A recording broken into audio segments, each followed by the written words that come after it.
যে মানুষ তার চিন্তা ভাবনা পরিবর্তন করতে পারে না, সে তার জীবনে কিছুই পরিবর্তন করতে পারবে না। কারণ যতক্ষণ আপনি আপনার চিন্তা ভাবনার পরিবর্তন না করছেন, ততক্ষণ আপনার পক্ষে অন্য কোনো অভ্যাস পরিবর্তন করা সম্ভব হবে না। প্রথমেই আপনি আপনার অভ্যাসকে পরিবর্তন করার জন্য আপনাকে সিদ্ধান্ত নিতে হবে, মনে মনে চিন্তা করতে হবে যে আমি আমার এই অভ্যাসটি পরিবর্তন করে নেব। তখনই আপনি পরিবর্তন করতে পারবেন, অন্যথায় আপনি পরিবর্তন করতে পারবেন না। তাই প্রথমেই আপনার চিন্তাভাবনাকে আপনি পরিবর্তন করতে হবে, তারপরে আপনার অনেক কিছু আপনি চাইলেই পরিবর্তন করতে পারবেন। আবেগের পথে না চলে বিবেকের পথে চলো, দেখবে তুমি তোমার জীবনটা সুন্দর করে গড়তে পারবে। কারণ পৃথিবীর শ্রেষ্ঠ আদালত হলো মানুষের বিবেক। কখনো যদি আপনার গড়ের সমস্যা সমাধানের জন্য বাহিরের মানুষের বা কোনো তৃতীয় পক্ষের প্রয়োজন হয়, তখনই বুঝে নেবেন আপনার পরিবার আর কোনো পরিবার হিসাবে নেই, ওটা পারিবারিক সংজ্ঞার বাহিরে চলে গেছে।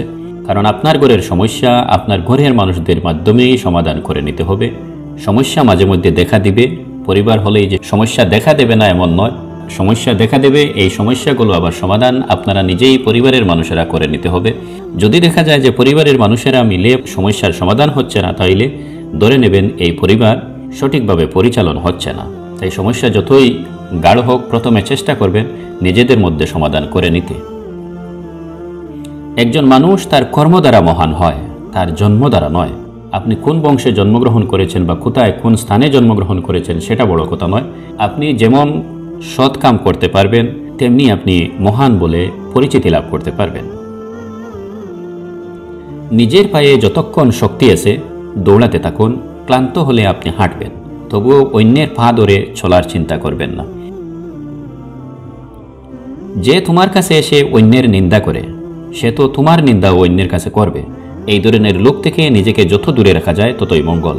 যখন অন্যের নিন্দা এসে তোমার কাছে করবে, তখন তোমার মনে হবে যে লোকটি তোমার অনেক প্রিয়, কারণ অন্যের লুকোনো কথাগুলো তোমার কাছে এসে ও বলে দিচ্ছে। কিন্তু ওর কথাগুলো শোনার পাশাপাশি তোমাকে মনে রাখতে হবে এই মানুষটি সেই মানুষ যে তোমার কথাগুলো তোমার কাছে এসে সংগ্রহ করবে আর তারপরে অন্য মানুষের কাছে গিয়ে তোমার কথাগুলো বলবে।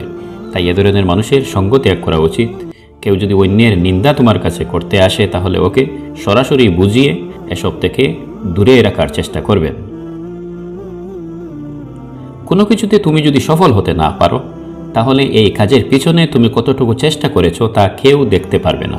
আর প্রত্যেকটি কাজের পিছনে চেষ্টা অবশ্যই করতে হয়। তোমার চেষ্টা কেউ দেখবে না যদি না তুমি সফল হও। আর প্রতিটি কাজের পেছনে এই চেষ্টা নামক জিনিসটাই সবচেয়ে বেশি কাজ করে। মানুষ তো ফুল নয় তাই নিখুঁত হতে পারে না, মানুষ তো কল্পনা নয় তাই নির্ভুল হতে পারে না। মানুষ ভুলে ভরা এক জীব। ভাঙা গোড়ার পৃথিবীতে ভালো মন্দ দিয়েই মানুষের পরিচয় করতে হয়। তাই একজন মানুষের কাছে কোনো খুঁত পাবেন না। একজন মানুষ কখনো ভুল করতে পারে না, এরকম চিন্তা ভাবনা করাটাই ভুল। মানুষ হলেই তার কাছে কোনো না কোনো খুঁত থাকবেই। সে যেহেতু মানুষ, সে মাঝে মধ্যে ভুলও করবে। একথা মনে রেখে মানুষের সঙ্গে চলাফেরা করলে দেখবেন আর ভুল বুঝাবুঝির সৃষ্টি হচ্ছে না। সম্পত্তির জন্য কখনো ভাই বোনের সম্পর্ক নষ্ট করো না, কারণ ভাই বোনের সম্পর্কের চেয়ে সম্পত্তি কখনো বড় হতে পারে না। কোনো মানুষের গায়ের রং ফর্সা হলেই তাকে সুন্দর বলা যায় না। সুন্দর আসলে ওই মানুষকে বলা যায় যার চরিত্র ভালো। তাই মনে রাখবে, গায়ের রং ফর্সা হলে মানুষ সুন্দর হয় না, মানুষ সুন্দর হয় তার চারিত্রিক আচরণের ফলে। বাবা মাকে কখনো অপমান করো না। সবসময় মনে রাখবে, বাবা যতই গরিব হন না কেন, বাবার মতো শক্ত হাত পৃথিবীতে আর কেউ নেই তোমার জন্য। যার বাবা নেই তার দুনিয়ার অর্ধেক নেই, আর যার মা নেই তার পুরো পৃথিবীই নেই। পৃথিবীর কেউই তার কাছে আপন নেই। মেয়েদের সব থেকে কাছের বন্ধু হলো তার স্বামী। স্বামীর কাছে আছে মানে পুরো দুনিয়া তার কাছে আছে। আর স্বামী কাছে নেই তো সব কিছুই তার কাছে থাকলেও আসলে কোনো কিছুই তার কাছে নেই। সুযোগ মতো ওরা সরে যাবে। আপন ভেবে কাউকে মনের সব কথা বলো না। এমন এক সময় আসবে সে তোমাকে তোমার কথা দিয়ে আঘাত করবে। তাই কাউকে সব কথা কখনো খুলে বলা ঠিক নয়। সম্পর্ক কখনো দূরত্বের কারণে শেষ হয় না। সম্পর্ক শেষ হয় অহংকার, অসম্মান, অবিশ্বাস আর বিশ্বাসঘাতকতার কারণে। সম্পর্ক তো তাকেই বলে যেখানে মান অভিমান ঝগড়া অনেক কিছুই থাকবে, তবুও কেউ কাউকে ছেড়ে চলে যায় না, কারণ এখানে কোনো অহংকার নেই, অসম্মান নেই, অবিশ্বাসও নেই। এই সম্পর্কটা চিরদিন টিকে থাকে। আর যখনই অহংকার, অসম্মান, অবিশ্বাস এগুলো এসে যাবে, বিশ্বাসঘাতকতার মতো বস্তুর সৃষ্টি হবে, তখন এই সম্পর্ক আর স্থায়ী থাকবে না। জীবনে অনেক কিছু আপনি পেয়ে যেতে পারেন, কিন্তু মনে রাখবেন কখনো আপনি হারিয়ে যাওয়া দিনগুলো আর জীবনে ফিরে পাবেন না। তাই চলুন আমরা এক একটি দিনের মূল্য দিতে চেষ্টা করি। তুমি যদি সত্য কথা বলতে গিয়ে আপন মানুষের কাছে পরও হয়ে যাও, তবু মনে রেখো সৃষ্টিকর্তার কাছে তুমি ভীষণ প্রিয়।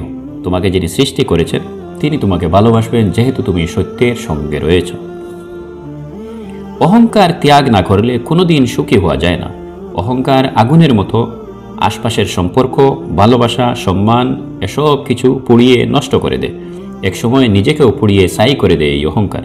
তাই নিজের মধ্যে যদি অহংকার থাকে, তাহলে এই অহংকারকে দূর করার চেষ্টা করতে থাকুন। একজন মহিলা ধ্বংস হয় 3 কারণে। যে মহিলা স্বামীর সাথে জেদ ধরে, যে মহিলা স্বামীর মুখে মুখে তর্ক করে, আর যে মহিলা মা বোনদের কুপরামর্শে স্বামীর বাড়িতে অশান্তি সৃষ্টি করে, সেই মহিলা ধ্বংস হয়ে যায়, তার সংসারও নরকে পরিণত হয়। এই ভিডিওটির একটি কথাও যদি আপনার ভালো লাগে তাহলে এখনই লাইক দিয়ে উৎসাহিত করতে পারেন। সুপ্রিয় বন্ধু, আপনি অনেক চ্যানেল তো সাবস্ক্রাইব করে রেখেছেন, এই চ্যানেলটিও সাবস্ক্রাইব বা ফলো করে রাখুন। প্রতিদিন সব ভিডিও আপনি পেয়ে যাবেন একদম ফ্রি। মনে রাখবেন, আমাদের চ্যানেলে যেসব ভিডিও দেওয়া হয় তা ছোট বড় সকলের জন্যই খুবই উপকারী। আপনি নিয়মিত দেখলেই বুঝবেন আমাদের এক একটি ভিডিও যেন জ্ঞানের ভান্ডার। যার কাছেই শেয়ার করবেন সেও উপকৃত হবে। তাই আশা করি কথাগুলোর মর্ম বুঝলে প্রতিদিন আপনি আমাদের ভিডিও শুনতে চাইবেন, শেয়ার করবেন আর আপনার মতামত জানাবেন কমেন্টের মাধ্যমে। আপনি ভালো থাকুন, সুস্থ থাকুন, নিরাপদে থাকুন, এই দুয়ার মাধ্যমেই আপাতত শেষ করছি। আল্লাহ হাফেজ।